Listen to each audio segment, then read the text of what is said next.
We often hear that the traditional nuclear family is a thing of the past. But what if its decline isn't some loud, dramatic cultural shift?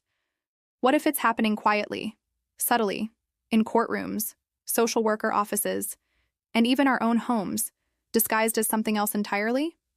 Today, we're talking about a phenomenon that's dismantling families from the inside out, not through ideology, but through incentives. This is the hidden story of parental alienation. When we talk about alienation, we're not usually using that word. Instead, we hear phrases like necessary restructuring, protecting the child, or simply separation.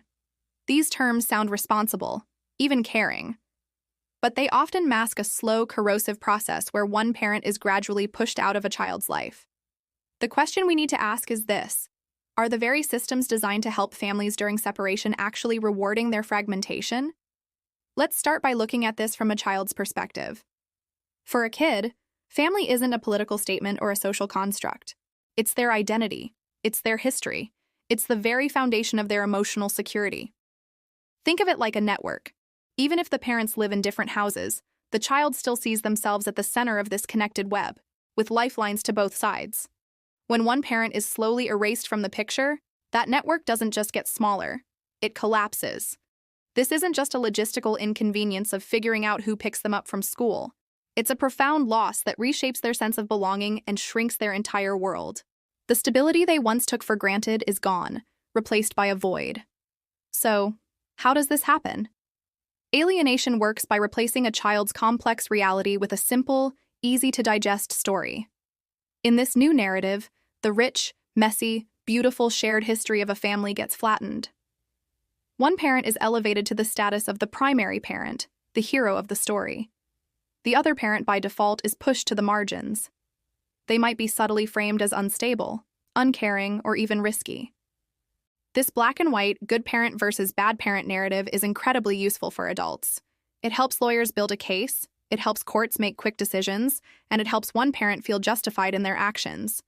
But it completely ignores the child's deep-seated need for both parents. It trades their lived experience for a set of convenient labels. Shared memories are overwritten with a script the child didn't write but is forced to adopt. Now, you might be thinking this only happens when one parent is malicious. But the scary part is, it doesn't require malice at all. The entire system is structured with incentives that naturally pull families toward this outcome. Let's break down these incentives. First, the legal system. Most family courts are adversarial by nature. It's one side against the other. This structure rewards the parent who moves first, who establishes control of the child and the narrative early on. Making allegations, whether proven or not, can create an immediate advantage. The parent who positions themselves as the safer option from day one often gains the upper hand, and the system struggles to reverse that initial momentum. It becomes a race to define the other parent negatively before they can define you. Then there are the financial incentives. In many places, child support, tax benefits, and access to social assistance are tied to custody arrangements. The parent with majority custody often receives more financial support and government benefits. This creates a powerful, albeit often unspoken, financial motive to maximize your time with the child and minimize the other parents. Suddenly, every hour of parenting time has a dollar value attached to it, turning a relationship into a negotiation over resources. Next, we have the institutional incentives. Social services, schools, and courts are overwhelmed. They are designed for efficiency and, above all, risk minimization. It's far easier and safer for an institution to side with the parent who presents a clean, simple story of protection than to invest the time and resources needed to untangle a complex family dynamic and support a difficult co-parenting relationship. Preserving family bonds is a messy, unpredictable process.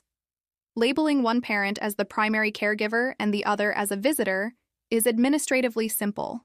And let's not forget the professional incentives. The family law industry and all the experts within it can paradoxically benefit from prolonged conflict. Lawyers, custody evaluators, and certain therapists are paid for their time. The longer a conflict lasts, the more billable hours they accrue. There is very little professional accountability for the actual relational outcome. A lawyer can win a case for their client by securing majority custody, even if that victory destroys the child's relationship with their other parent. The system rewards legal wins, not healthy family outcomes. Finally, there are the social incentives. Our culture tends to automatically validate the parent who claims to be protecting the child. We're quick to praise the mother or father who appears to be the sole, heroic caregiver, battling against a supposedly difficult ex. The parent restricting contact is often seen as the responsible one, while the parent fighting for more time can be portrayed as selfish or disruptive. This social validation makes it very difficult for anyone to encourage reconciliation or question the dominant narrative. When you add all these incentives together, you realize something deeply disturbing. For a parent going through a separation, pursuing a strategy of alienation can feel like the most rational choice.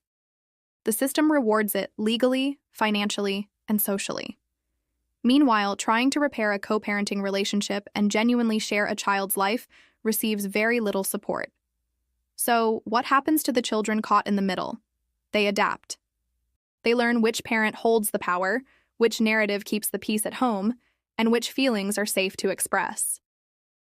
Over time, they might lose a parent not because of a single traumatic event, but through a slow, steady process of system-shaped attrition. We even see this process reflected in our language. We've normalized terms that sanitize this profound loss. We don't talk about a child losing their father or mother. We talk about a non-resident parent. We don't talk about a child's right to their family.